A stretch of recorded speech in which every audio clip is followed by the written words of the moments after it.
Kai, na tambaye ka kuɗi ka kika bani kai wani irin mutum ne haka? Me shegen mako? Tunda nake da kai ban taba na ci kobanka ko guda ɗaya ba, Mutum kai sai mako. Yanzu Hajara ke ne kike faɗa min irin waɗannan kalamai masu zafi wanda ban taɓa tunanin su daga gare ki ba. Wa ya sani ko ka shiga wannan kungiyar ƴan maza masu dunkulallen hannu?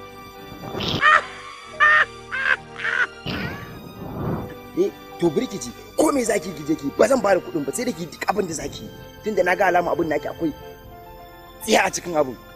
Haka kace? Haka nace. To zan nuna maka rashin mutunci. Ki nuna min ina nan gurin kuma ba zan bar gurin nan ba sai ki nuna min abin da zaki. Wayo Allah wayo a tamake ni wayo.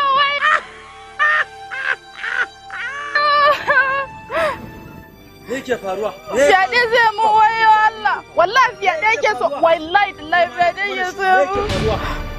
Ba abin da ya faru aka ce. Fyaɗe aka ce. Mana me yake faru? Fyaɗe yake so. Fyaɗe?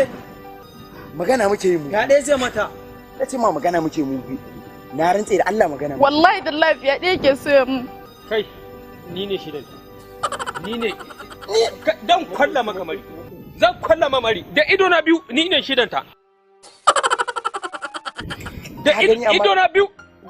Da ka dani nuna ni ko sanan kama kamar. Ba ka da gaskiya da ganin. Irin mutanen ne wanda kai ku dakata. Ka sake shi. Sake ni zan nuna ma. Me za ka yi? Zai gudu ne. To, ku dakata. To, an dakata. Cikani. Ka rike shi. Me za ka yi? Ni ba fiyaɗe zan yi ba. A dakata. Me za ka yi to? Me za ka yi? Ku cikani nuna muku abin da. Wallahi ka sake shi.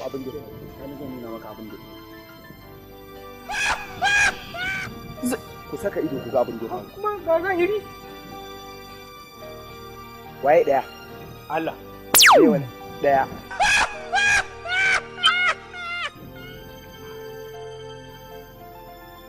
Ka tabbatar.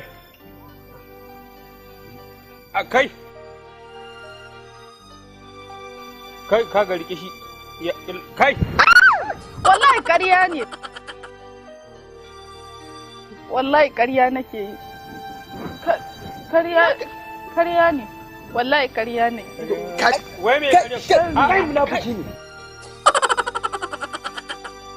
Ka zo ka ni ina nufin tare na ga a ce maka ne na ga sun fito su biyu nan Allah ni na ce na ba kai ka gani shaida na ba kace ka gan su na faci ba fa nace sun fito ni kace ka gan su sun fito wansu su biyu ba ni abin da nake nufi